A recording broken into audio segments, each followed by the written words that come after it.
But the reality is, it's got to come bottom up.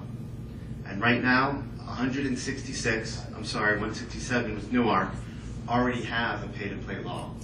But can we agree that just because I and you disagree, that I'm not necessarily wrong on this issue? We can agree to disagree. Absolutely. We are adults. That's part of the conversation. And that's why, I am here tonight to try to make my case of why this has to happen. For your argument of the patchwork, part of what probably should happen is that everyone passes this locally. Then it won't matter what the state does.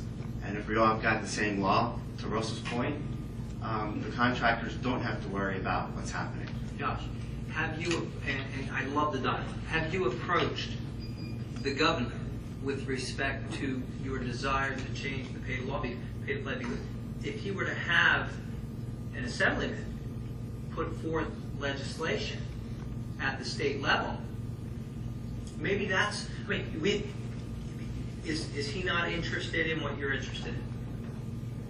Well, he's not on my Rolodex. As much as I would like to think that he cares about what I say and do. I can certainly reach out to Assemblyman DeChico, who is absolutely open to reform and making better government. But the problem is, as I said earlier, it's going to get introduced, and we all know it's going to languish in committee. But why don't you, if we know what is right is to approach it from the state level and make it fall upon the municipalities. If we know that's the right thing, we just think it's more difficult to decline. We should at least try and do it first, shouldn't we? I can get back to you on this, but I am sure others have tried.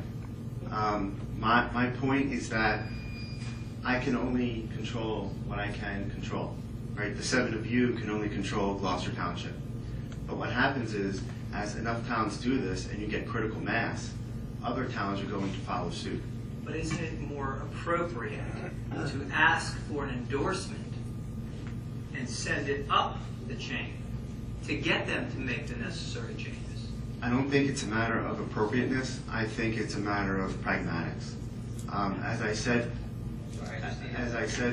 before, Mr. Hutchinson, I will give Mr. DeChico's office a call first thing tomorrow morning, and I can almost predict the exact conversation. Thank you, this is a wonderful thing, we should absolutely do it, and then you might see a press release or two about it, and then it's not going to happen. But he won't even propose it? Oh, I'm sure he will. Okay. Well, you know what, I've met him a few times, but as I said, he's not on my phone, so I can certainly make a call, but I don't know what's going to happen once he introduces it. At least we should try. We absolutely should, but that doesn't mean that we should stop locally. Consider this a fail-safe. There is no reason why, because our state has failed to take action. And Dan, when I first met you on that soccer field, 8 years ago, we were lobbying for tax reform then. Has anyone seen a reduction in their property taxes? Have we had any major systemic change? We've had some minor changes, absolutely. Our governor and our Senate president are making some incremental changes. That's 8 years. People of this town can't wait that long. To get back to the pragmatic argument, Cherry Hill already has this, so we are not the first. If you want to know the 13 towns, here they are.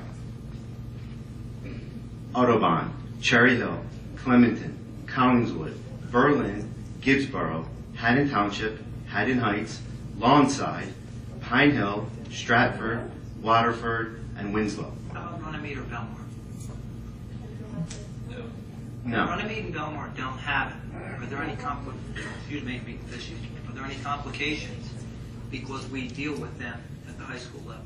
Is there going to be any problems? I don't know, but to be very blunt, right after I get this test at the municipal, I'm heading over to the schools. What happens if they say no? Are we not potentially in a problem? And this is free flow here, okay? They could potentially say no. We have a shared school district. We have Blackhorse Pike. We have Runnymede, Belmar, Gloucester Right. Township. This law would not apply to the school district. If it's only to the municipality, we would need to get another ordinance passed by the Black Horse Regional School District, which would cover that school district. Because if we do the solar project with them, Hmm? then aren't we necessarily involving the Black Horse Pike Regional and the other towns? We could be, and just because there's a risk that they might say no, does not mean that we should stop ourselves. But we're talking about pragmatic right now. Yep. So I would suggest to you that what appears to be the most pragmatic may in fact not be the most pragmatic. It may actually contain huge issues that we haven't thought through. So then, Dan, let me turn the question around. Please. If I go to the next school board meeting and I present it there and they pass it, will you guarantee me 4 votes to get this passed the next day? Josh, what I will tell you is this. I will review this and we will have this dialogue. Okay. But I don't want to paint myself in a corner right now before I know enough about it. Okay, so, well, let's talk about Cherry Hill. Josh, before you can continue, Mr. President, can we allow Mr. Berry to continue with his presentation without questions and then perhaps ask those questions at the end? Okay, Mr. fair enough. We're going back and forth here. We've been up here for 15 minutes. I'm sorry. Fair enough. I didn't know that. Okay. So from a pragmatic point of view, we're already into shared services with the trash vendor. So if someone donates here, they're in conflict with Cherry Hill. Likewise, we share a number of other vendors, such as for engineering or legal services. So if our mayor had wanted to enter into a shared service agreement with Cherry Hill for those vendors, we would not be able to, because those vendors have donated to Gloucester Township. We are right now blocked from entering into shared services for those specific categories. The data I have that I'll talk about later is from 2009, not this year. But again, Cherry Hill is the largest town in Camden County. We're the second largest. If we are going to enter into shared service agreements with them, then let's match what they're doing. If we want to be leaders, if we want to be known as thought leaders in this town, or in this county, in the state, let's not worry about the what ifs and let's just do what's right. From a good government argument, and I think Russell had spoken about this, and he and I are in complete agreement. Pay to play is a barrier of entry to a small upstart company. Because if the unwritten rule is you're supposed to donate in order to get selected, some companies' margins are so thin that they can't do it. That means from your point of view, you've got a lower number of bids in order to select from. I would think that we would want to maximize the number of people who are able to bid on a project, or bid for a service, or apply for an appointment without having to worry about donating out of their checkbook to a campaign. What if there's a small firm that's, I'm going to talk party here for 30 seconds, but is owned by a Republican? This is an all-Democrat town. So for them, are they going to donate cross party lines? No, they're just going to stay out of the whole business. In this morning's NJ.com website, there was a story about the Elizabethtown School District. I don't know if you've had a chance to read it yet, but it's pretty frightening. And it's not only pay to play, it's nepotism and a bunch of other issues. As I've said earlier, I think the 7 of you are fundamentally good people.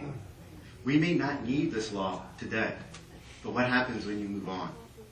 We don't know what your replacements might look like, how they might act, or what they might think. Let's get this in now. And finally, from a financial point of view, I know the mayor, this is one of his hot topics. How much money could this save our town? I went through the ELEC reports from calendar year 2009. That was the last full year that we had an assembly and an election in our town. I realize numbers from 2011 may be different, but it's May. I looked at the biggest vendors for our town. There were a bunch of other smaller contributors, but I'm ignoring them for now. Adding up what each of them spent in Gloucester Township alone, $42,900. That's $42,900 of tax money that's essentially funneled back into the campaign. In theory, we could cut their contract by that amount, and they would not lose a dime out of their balance sheet or be able to cut back on anything.